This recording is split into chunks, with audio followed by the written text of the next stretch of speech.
Franchement, c'est drôle ça, c'est drôle. J'ai un gros bouton en plein milieu du front, juste quand je décide de tourner une vidéo. C'est pas grave, on va tourner quand même. Il est impossible, je dis bien impossible, de dissimuler le bouton du turfu que j'ai au milieu du front. Cette magnifique poudre qui est censée vraiment être couvrante devrait couvrir ce bouton, mais pas vraiment. Putain. Hello, hello. Et enfin, vous pouvoir vous parler comment s'habiller, comment trouver les meilleurs vêtements quand on a un lymphodème au bras. Je fais pas pour les jambes parce que je n'en ai pas, heureusement, sinon ça ferait deux gros machins, l'un en haut, l'un en bas, ça ferait peut-être beaucoup. J'aurais vraiment peut-être pas de bol du coup pour le coup. Je vais vous expliquer comment je m'habille pour être bien dans mes vêtements, pour que je sois pas trop serrée, pour que ce soit mon style aussi, parce que je vais pas mettre des trucs qui ont rien à voir avec ma façon de m'habiller bien évidemment, et que ce soit joli, que j'aime bien et que je sois pas tout le temps en train de cacher mes bras. J'ai de taille de haut, tout simplement pour pas être serrée dans mes vêtements. Donc j'ai fait un gros tri de mon dressing. Alors je vais vous le montrer, tiens. Donc ça c'est mon dressing. Le soleil ça fait yèche un peu hein. Les chaussures. Voilà, alors j'aime bien les baskets.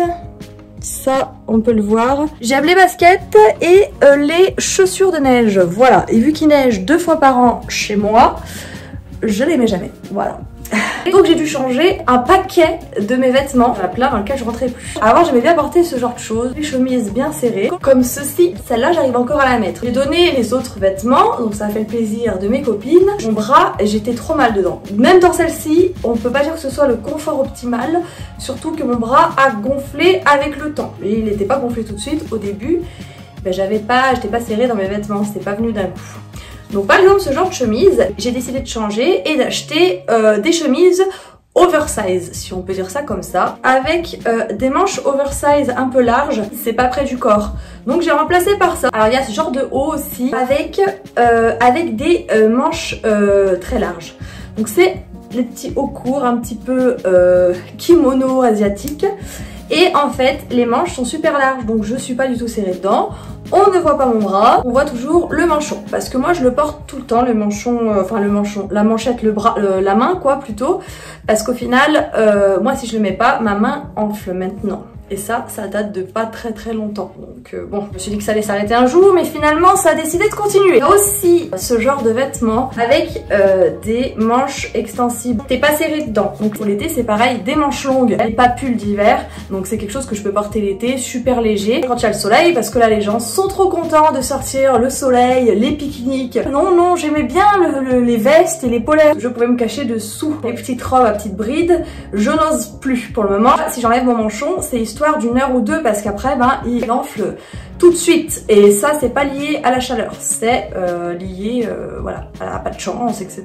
Je me sens pas serrée du tout, je me sens même plutôt bien, je le sens pas trop parce que le manchon toute la journée c'est pas agréable. Il y a des gens qui disent que ça leur serre le bras et que ça fait une sensation agréable.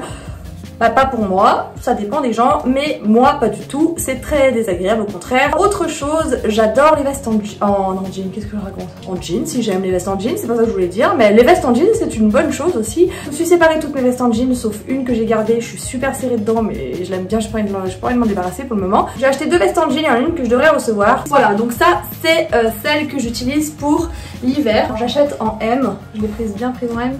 En S, oh là là. Je l'ai prise en S, je sais pas pourquoi du coup. Peut-être que sur le site c'était marqué qu'elle taillait grand. Elle est super chouette et je suis pas serrée dedans. On va mettre une veste dessous aussi parce que c'est pareil, c'est bien d'avoir une veste, mais il y a des vestes où je peux mettre qu'en débardeur dessous parce que mon bras rentre pas sinon. Ça ne glisse pas du tout. Elle est super bien taillée et elle est super jolie. Mais pas l'été quoi. Elle tient chaud, on dirait pas comme ça mais ça tient chaud. Les vestes en cuir, mais bien, ça va. C'était pas une veste non plus de top qualité donc j'ai pas eu trop de mal à m'en débarrasser. J'en ai trouvé une autre pour ceux qui ont le même problème et qui veulent quand même mettre des vestes en cuir parce que c'est où la veste est trop grande et t'es pas trop mal dedans mais t'es quand même serré, franchement c'est hyper mauvais plan. Technique de malade. En fait les bras, il y a du cuir parce que alors la veste en cuir et les bras juste en tissu, je suis dubitatif. Voilà, moi je voulais une veste en cuir quoi, je voulais pas des bras en tissu. Parce que là, ils sont juste en tissu dessous. Donc quand je plie le bras, bah je suis sur le tissu. Donc du coup, je suis pas comme sur l'autre, complètement boudinée. Donc là, je peux mettre un pull dessous, bonne trouvaille. Après, l'alternative, c'est de prendre une taille au-dessus ou encore au-dessus. Par contre, ça peut faire un petit peu style boyfriend pour les t-shirts. Donc là, carrément, on voit le bras. J'ai trouvé des t-shirts un peu larges comme ça. Là c'est une robe short, voilà, short. Ça cache un peu le bras, sauf que moi mon bras il est pas gonflé sur le biceps, il est plus gonflé sur le reste. Donc bon, ça cache pas énormément, mais ça donne une illusion quand même et ça fait moins bloqué sur le bras. Je crois que j'ai fait à peu près le tour de mes techniques pour m'habiller. Sinon, c'est vrai que quand je fais du sport, en général, je mets souvent une veste. Je fais rarement du sport en t-shirt. Donc j'ai l'habitude d'avoir des manches longues. Souvent on me dit t'as pas chaud, bah non, j'ai plus chaud là, j'ai l'habitude du coup. J'ai toujours des choses un petit peu serrées, comme les bodys. C'est vachement serré. Mais voilà, j'ai craqué dessus et bah je suis pas très bien dedans. Mais bon, je me dis que c'est à contrario des fois d'avoir des vêtements où on est mieux dedans. Kimono aussi, avec des grosses manches aussi, pareil, dans le même principe. Il y a aussi les vestes d'hiver. Ah oui, les vestes d'hiver. Qui dit veste d'hiver dit mettre des pulls dessous. Donc si je prends une veste serrée, il n'y aura pas de pull dessous. Donc je vais pas mettre un t-shirt. Malgré que c'est souvent ce que je fais quand même. Donc l'été je meurs de chaud, l'hiver je crève de froid. Voilà, compliqué, je prends des vestes avec des grosses manches, voilà. Donc là je rentre, voilà, il y a toute ta famille qui rentre dedans, ton père, ta mère, ton frère, tout le monde. En tout cas merci d'avoir regardé la vidéo. Je vais faire bientôt je pense une FAQ, une foire aux questions, pour les 2000 abonnés sur la chaîne, et je ferai un tri des questions parce que c'est souvent qu'on pose les mêmes questions et normal, ça permet de répondre à tout le monde. Je vous dis à plus tard, ciao ciao ciao ciao ciao ciao ciao ciao.